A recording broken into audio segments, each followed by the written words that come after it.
Olá pessoal, tudo bom? Eu sou o professor Ricardo Malta e quero trazer para vocês algumas dicas de direito tributário para você que vai fazer a primeira fase do exame da OAB.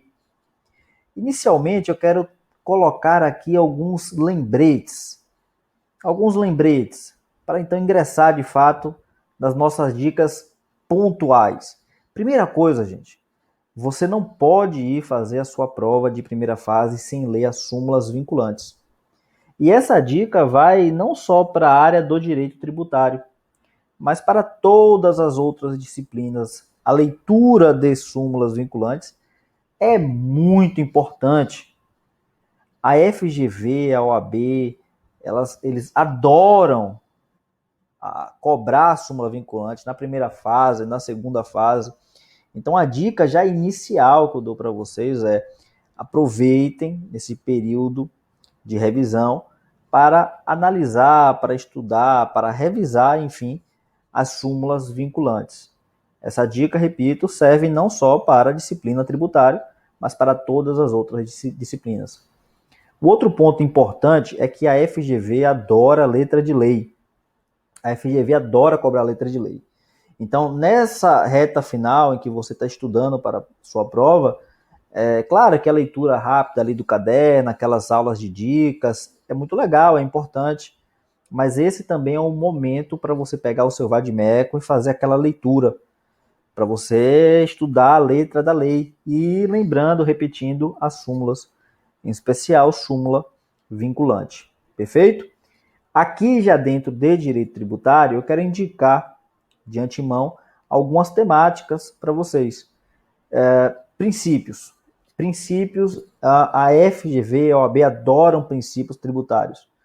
Em especial, o princípio da legalidade, princípio da anterioridade, princípio da irretroatividade. Vou repetir.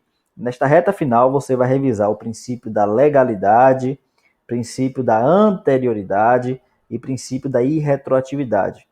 É claro, leia os outros, mas dê uma atenção especial a esses três princípios. Imunidades, a OAB adora as imunidades, lá do artigo 150, inciso 6 da Constituição Federal. Leia artigo 150, inciso 6 da Constituição Federal. A FGV também adora trabalhar com tributos em espécie, mais especificamente taxa e impostos. A OAB adora as taxas e os impostos. Também é uma dica valiosa. O que mais? Obrigação tributária, que você vai encontrar lá no Código Tributário Nacional, do artigo 113 até o artigo 127. Leitura obrigatória, artigo 113 até o artigo 127 do CTN. E eu poderia indicar aqui também reserva de lei complementar, uma temática muito interessante que acaba mesclando um pouco aí de direito constitucional. Então, eu vou trazer alguns pontos aqui para vocês, incluindo também, por exemplo, responsabilidade tributária. Responsabilidade tributária que você vai encontrar a partir do artigo, vamos colocar, 130 do Código Tributário Nacional. 130 porque você já começa ali no 130 falando da responsabilidade tributária por transferência ou por sucessão de bens imóveis. 128 e 129 são alguns aspectos gerais da responsabilidade tributária. Perfeito? O que mais que você deve ler na sua Constituição Federal? O que mais você deve ler nessa reta final para fazer a sua prova? Do artigo 145 da Constituição Federal e seguintes. Em especial, o 145, 148, 150, o 155, são aí alguns artigos importantes. Dê uma atenção especial aos impostos na Constituição Federal, 153, 155 e 156 da Constituição Federal. Dito isso, essas dicas iniciais, vamos partir aqui de fato para, eu vou colocar aqui em tela, algumas dicas pontuais. Primeira coisa, uma dica bem básica aqui para vocês, é a definição de tributo. A definição de tributo que nós vamos encontrar lá no artigo 3º do CTN. Lembrem vocês o seguinte, que tributo é toda prestação pecuniária, diz o artigo 3º do Código Tributário. O que isso significa? Significa que o tributo deve ser pago em dinheiro, em moeda, ou cujo valor nele se possa exprimir. Detalhe, o Código Tributário Nacional permite a dação em pagamento em bens imóveis. Dação em pagamento em bens imóveis. Eu substituo o objeto da prestação, que é o dinheiro, e pago o meu tributo com entrega de bens imóveis, claro, desde que haja previsão legal. Tributo é prestação pecuniária compulsória. Tributo deve ser pago compulsoriamente. Você não tem a faculdade, o contribuinte não tem uma escolha, não é uma opção. Uma vez que ele pratica o fato gerador, ele tem a obrigatoriedade de pagar o seu tributo. Ele não tem a escolha, é uma prestação pecuniária compulsória. Tributo não constitui sanção de ato ilícito. Guardem, tributo não é multa, tributo não é penalidade, tributo não é castigo. Multa é outra coisa. O que é multa? Multa é sanção pela prática de um ato ilícito. Isso não é tributo. Tributo, pelo contrário, o legislador vai escolher um ato lícito para poder tributar. O legislador, ele acaba escolhendo um ato lícito para tributar. Cuidado que os frutos do ato ilícito podem ser tributados. Repito, o legislador vai escolher um ato lícito para tributar. O legislador não pode escolher um ato ilícito para tributar. Mas os frutos de um ato ilícito são tributados. Então eu não tributo o tráfico de drogas. Por quê? Porque o tráfico de drogas é um ato ilícito. Mas a renda oferida com o tráfico de drogas, essa pode ser tributada. Por quê? Princípio da pecúnia non olet, ou interpretação objetiva do fato gerador. Os frutos do ato ilícito podem ser tributados, devem ser tributados.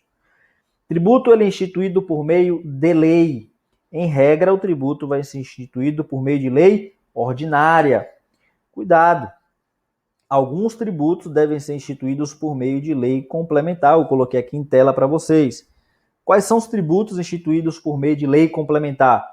Contribuição social residual, empréstimo compulsório, imposto sobre grandes fortunas e imposto residual são exemplos de tributos criados por meio de lei complementar.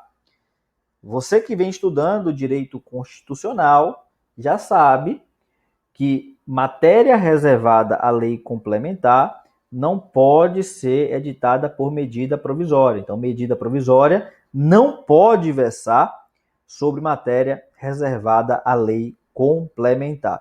Então, medida provisória pode instituir empréstimo compulsório? Não, por vedação constitucional. Então, guardem, a FGV adora as exceções. Perguntar a regra não tem graça. Qual que é a regra? Tributo é criado por lei ordinária. Qual a graça disso? Não tem graça perguntar. A graça é perguntar a exceção. A exceção você já tem aí. São 4 espécies de tributos que são criados por meio de lei complementar. Uma observação interessante, gente, não confundam lei com legislação tributária. A lei não se confunde com legislação tributária. Tarefa para você, abra o artigo 96 do Código Tributário Nacional. Artigo 96 do Código Tributário Nacional. Lá nós temos que a expressão legislação tributária é um gênero que comporta algumas espécies. Quais são essas espécies? A lei, tratados e convenções internacionais, decretos e normas complementares. Então, a legislação tributária é um gênero, a lei é uma espécie. E o Código Tributário Nacional está falando que quem cria o tributo é a lei e não a legislação tributária. Leia o artigo 96 do Código Tributário. Por fim, esse tributo ele é criado, a cobrança desse tributo é realizada mediante atividade administrativa plenamente vinculada. Cuidado! A cobrança não é feita por atividade administrativa discricionária. Lembra lá de direito administrativo? Atividade vinculada, atividade discricionária. Revisa isso daí. Lá em direito administrativo. Voltando para tributário. A cobrança aqui é um ato vinculado. Ok? Revisa em direito administrativo, que aqui é ato vinculado, ato discricionário, e lembra que a cobrança de um tributo é um ato vinculado. Vamos lá? Então, pela teoria pentapartida, vou descer aqui o quadradinho, reduzir um pouco na realidade. Pronto, aqui está melhor. Pela teoria pentapartida ou teoria quinquepartida, vocês estão vendo em tela, nós temos quantos tributos, gente? Nosso ordenamento jurídico? 5. Imposto, taxa, contribuição de melhoria, empréstimo compulsório e contribuições especiais. Para a sua prova, é muito importante você estudar essas 5 espécies de tributos. Mas, devo adiantar que a OAB ama impostos e taxas. São 2 tributos que a OAB aprecia bastante. Quero destacar alguns outros pontos aqui com vocês. Vamos lá? Vou colocar aqui em tela.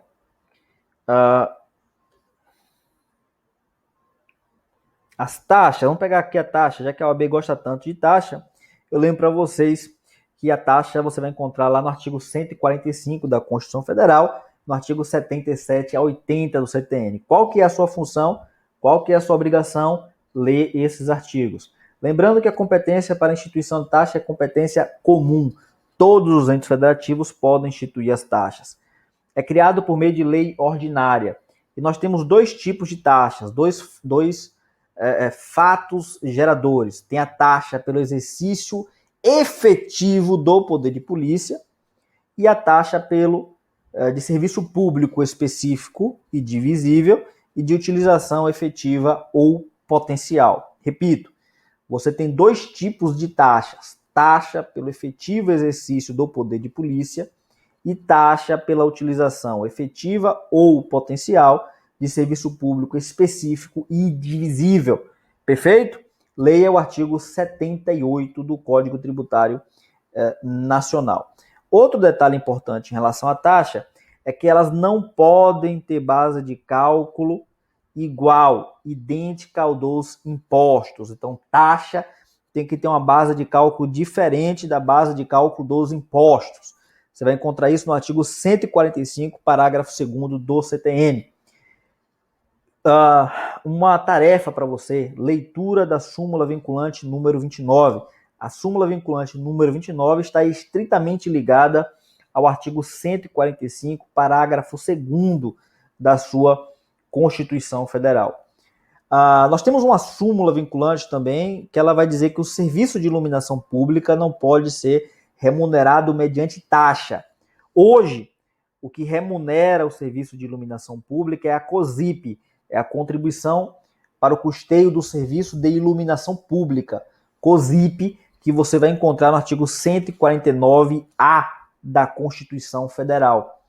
A súmula vinculante número 41 proíbe a cobrança de taxa de iluminação pública. Por quê? Porque não é um serviço público específico e divisível. Súmula vinculante número 19. A taxa cobrada exclusivamente em razão do serviço público de coleta, remoção e tratamento ou destinação de lixo ou resíduos provenientes de imóveis não viola a Constituição Federal.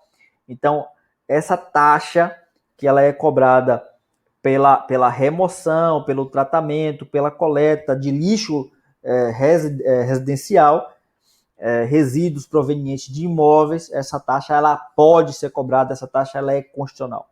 Cuidado! A taxa de varrição de rua, a taxa de limpeza de logradouro público, ela é inconstitucional, porque não é um serviço público específico e divisível. Bom, há alguns princípios que você deve estudar, você deve fazer uma revisão.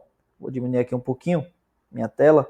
Olha só, eu destaco, já disse isso para vocês, o princípio da legalidade, princípio da anterioridade e retroatividade.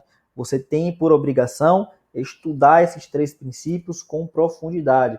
Faça a sua revisão. Depois nós temos, eu coloquei aqui os artigos para que vocês possam fazer a leitura. Vedação da isenção heterônoma, proibição do confisco, liberdade de tráfego, uniformidade geográfica, isonomia, capacidade contributiva, não discriminação quanto à procedência ou ao destino. Eu diria que são os principais princípios que vocês devem revisar. Como que você vai revisar isso? Repito, mais uma vez, leitura da Constituição Federal. Em especial, esses três aí, legalidade, anterioridade e retroatividade. Bom, lembrem que os tributos eles devem ter suas alíquotas modificadas, alteradas por lei. Tributo só pode ter uma majoração por meio de lei. Tributo só pode ser criado por meio de lei. Mas há alguns tributos que podem ter suas alíquotas alteradas, modificadas por ato do Poder Executivo. Então, selecionei aqui quais são eles: imposto de importação, exportação, IPI, IOF, redução e restabelecimento do ICMS combustível, redução e restabelecimento do CID combustível. Esses tributos aqui podem ter suas alíquotas modificadas por ato do Poder Executivo. Não precisa de lei para modificar essas alíquotas. Pois bem, algumas exceções à reserva legal. Data do pagamento do tributo, não precisa de lei para alterar a data de pagamento do tributo. Criação, regulação e extinção de obrigação acessória, também não precisa de lei para isso. A simples atualização do valor monetário da respectiva base de cálculo, também não precisa de lei. Cuidado, que é proibido ao município atualizar o IPTU mediante decreto em percentual superior ao índice oficial de correção monetária, que está lá no artigo, na súmula 160 do STJ.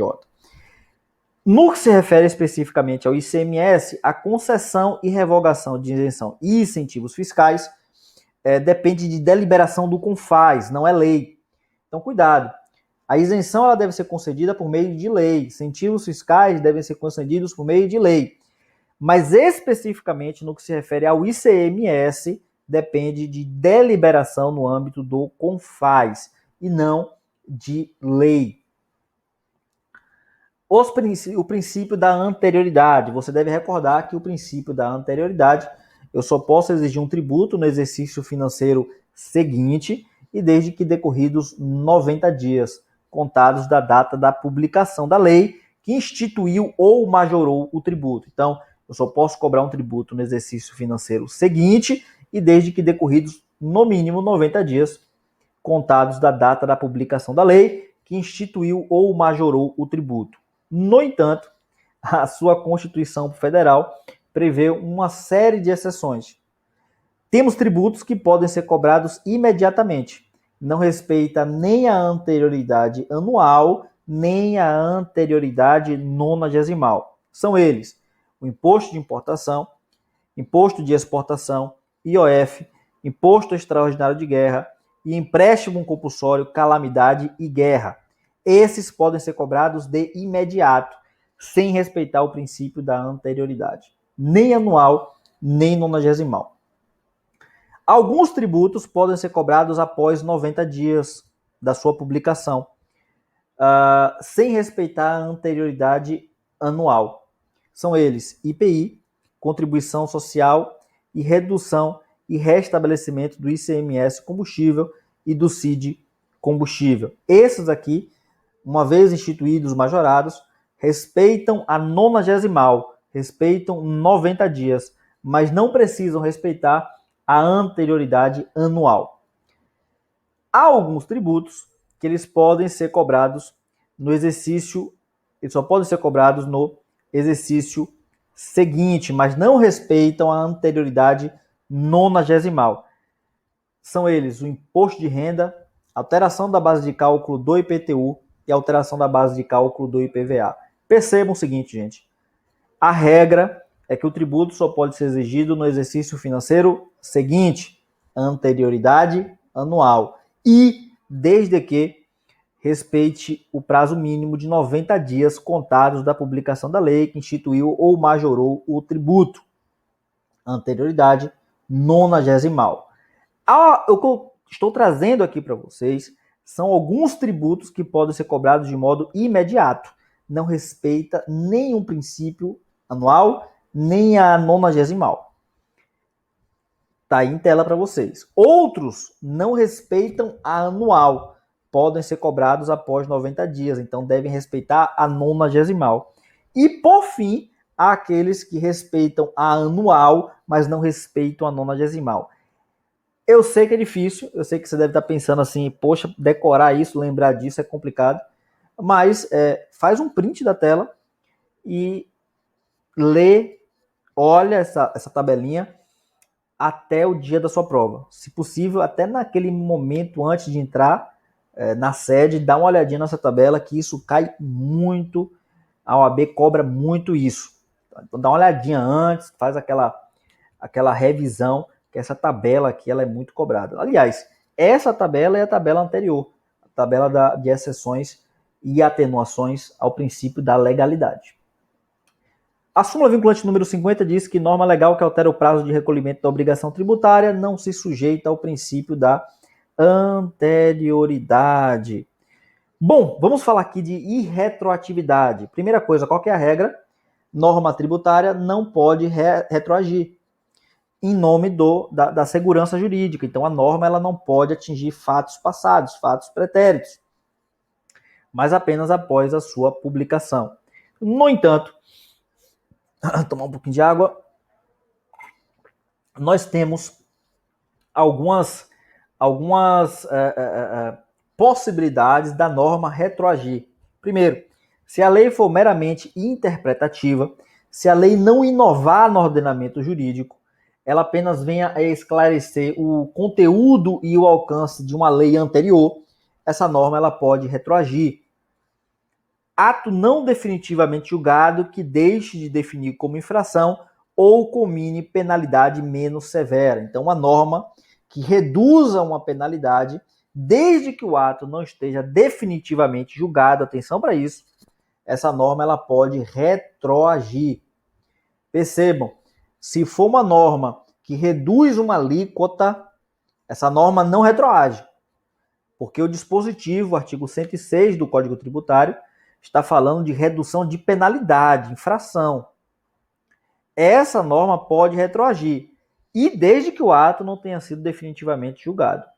Se for redução de base de cálculo, alíquota, mesmo que mais benéfica ao contribuinte, não retroage. Novos critérios de apuração, processos de fiscalização, outorga ao crédito maiores garantias ou privilégios, também é uma possibilidade, é uma exceção, permitindo-se que a norma venha retroagir. Guarda essa tabelinha também. Leia esses artigos que eu coloquei aqui em tela. Vamos pegar aqui alguns outros pontos. Bom, imunidade. Eu quero chamar a atenção de vocês a imunidade recíproca. Guarde que a imunidade recíproca, que está lá no artigo 150, inciso 6, alineada à Constituição Federal, significa que um ente federativo não pode cobrar impostos uns dos outros. Os entes federativos não podem cobrar impostos uns dos outros. Essa imunidade recíproca, que pertence aos entes federativos, elas se estendem a quem? Essa imunidade você vai encontrar chamada imunidade extensiva. Na verdade, é imunidade recíproca extensiva às fundações e às autarquias mantidas pelo poder público. Fundações e autarquias mantidas pelo poder público, é o que consta no artigo 150, parágrafo 2º da Constituição Federal. Então, as autarquias e as fundações mantidas pelo poder público, claro, desde que sempre relacionado essa renda, serviços, às suas finalidades essenciais ou delas decorrentes. Sempre temos que estar atento a isso. Então, a imunidade recíproca se estende às fundações e às autarquias. Não se estende às sociedades de economia mista, nem às empresas públicas. Em que pese o STF tenha compreendido que certas empresas públicas que executem serviços públicos de prestação obrigatória e exclusiva do Estado também têm direito a essa imunidade extensiva, essa imunidade recíproca. Então, a regra é que a empresa pública não goza de imunidade recíproca. Mas o STF compreendeu que, em alguns casos, quando essas empresas públicas executem serviços públicos de prestação obrigatória e exclusiva do Estado, aí a imunidade vai alcançar essas empresas. Exemplo, Correio. Então, os Correios, já foi alvo de cobrança na prova do AB, têm direito à imunidade, mesmo sendo uma empresa pública. Outra imunidade religiosa. Os templos de qualquer culto, eles também não pagam impostos. Vocês estão percebendo que eu estou destacando que a imunidade é para impostos? Lembre que são 5 tipos de tributos no nosso ordenamento jurídico. Essas imunidades que eu estou falando aqui são imunidades de impostos. Nada impede que um templo religioso tenha que pagar uma taxa. Nada impede. Mas eles estão imunes dos impostos. A imunidade de imprensa, ou como alguns colocam, a imunidade da liberdade de informação, enfim, que pertence ao livro, aos jornais, papel, periódico destinado à sua impressão. Então, a ideia aqui é a liberdade de imprensa, a liberdade de manifestação de pensamento, acesso à informação, estímulo à cultura, educação, leitura, enfim. Aqui é chamada imunidade dos livros, jornais, periódicos e o papel destinado à sua impressão. O importante que se tem aqui é que essa imunidade ela não pertence à editora, essa imunidade ela não pertence à livraria, essa imunidade pertence às coisas, aos objetos, aos livros. Então não vai ter pagamento de ICMS, não vai ter o pagamento do IPI, mas a editora paga todos os seus impostos, a livraria paga todos os impostos e assim por diante. O STF concede imunidade, entende que a imunidade ela pertence ao insumo papel, destinado à impressão. Então, não se estende a imunidade para a tinta da impressora. O STF já chegou a decidir isso. Vamos seguir aqui adiante. Você tem uma imunidade também interessante, que é a imunidade musical. A imunidade musical que visa combater a pirataria. E aqui é interessante a leitura do próprio artigo. Nós temos a imunidade, então tem a vedação de instituir também impostos sobre fonograma e videofonograma, ou seja, videofonograma, que é vídeo e som gravado, ou fonograma, apenas o som gravado, musicais produzidos no Brasil, contendo obras musicais ou letras musicais de autores brasileiros, é importante destacar isso, e ou obras em geral interpretadas por artistas brasileiros, bem como os suportes materiais ou arquivos digitais que os contenham, salvo, olha essa observação, na etapa de replicação industrial de mídias ópticas de leitura a laser. Então, uma observação aqui interessante é que a ideia dessa imunidade é justamente combater a pirataria. A ideia dessa imunidade é combater a pirataria. Eu até brinco com meus alunos que essa imunidade chegou muito tarde, porque hoje em dia a maioria das pessoas nem compram mais CD, enfim, DVD, mas hoje você tem uma série de aplicativos que permitem isso. Pois bem, uma observação interessante é que obras de artistas estrangeiros não estão aqui dentro desta imunidade. Então, o artista é estrangeiro, então se vier uma importação de um CD de algum americano, Madonna, Michael Jackson, enfim, aqui não alcança a imunidade, é apenas obra de artista brasileiro ou interpretado por artista brasileiro. E por fim, gente, vocês têm aí as chamadas imunidades não autoaplicáveis, que está lá no artigo 150, inciso 6, a linha C da Constituição Federal. São aquelas imunidades que pertencem aos partidos políticos, sindicato dos empregados, cuidado, é sindicatos dos empregados, não é o sindicato do empregador. Então tem uma distinção aí para você não confundir.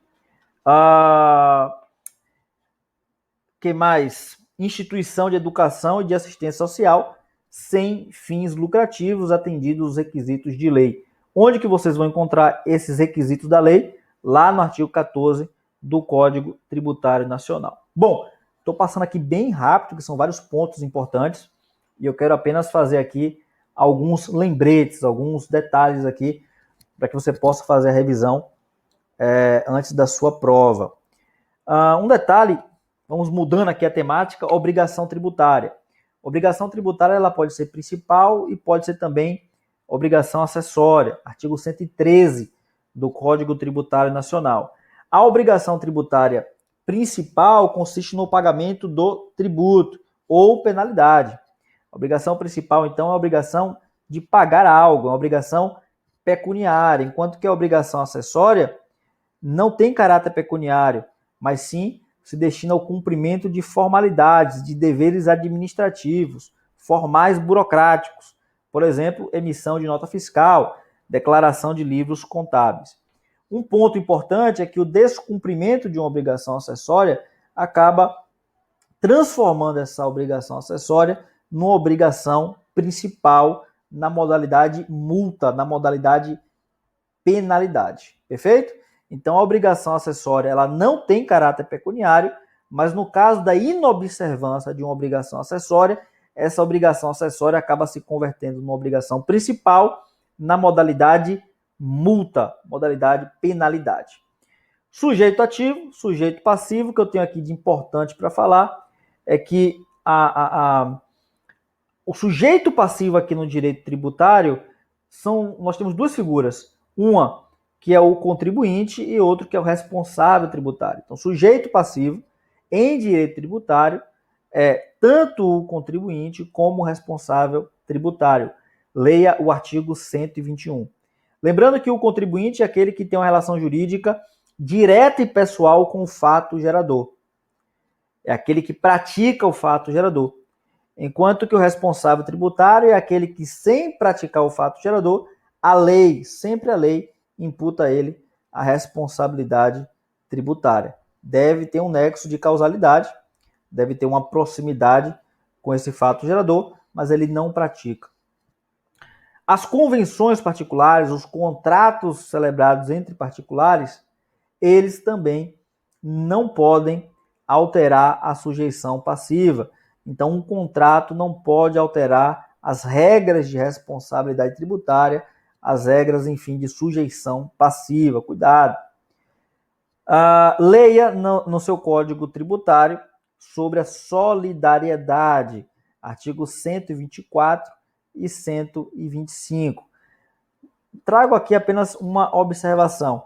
A solidariedade não comporta benefício de ordem. Solidariedade não comporta benefício de ordem. Leia os efeitos da solidariedade lá no artigo 124, 125 do Código Tributário Nacional. Capacidade tributária passiva, também muito importante, 126 do Código Tributário. Percebam que esse artigo 126 vai nos dizer que não importa a capacidade civil da pessoa. Mesmo que um menor pratique o fato gerador, esse menor ele é sujeito passivo. Então, independe da capacidade civil. Outro detalhe, independe da pessoa jurídica estar regularmente constituída. Então, mesmo que a pessoa jurídica não esteja regularmente constituída, ainda assim, ela terá que pagar o seu tributo, ela é considerada sujeito passivo. Ou mesmo que a pessoa natural esteja com algum tipo de limitação, algum tipo de privação no exercício das suas atividades. Ainda assim, se praticar um fato gerador, essa pessoa ela é considerada sujeito passivo, tem capacidade passiva tributária, capacidade tributária passiva. Perfeito? Artigo 126. Bom, você tem também uma tarefa a cumprir, que é o estudo, ou melhor dizendo, a revisão das causas de suspensão, extinção e exclusão do crédito tributário, que você vai encontrar no artigo 151, 156 e 175 do Código Tributário Nacional. Também muito cobrado pela FGV, pela OAB. Causas de suspensão do crédito, causas de extinção do crédito tributário, causas de exclusão do crédito tributário.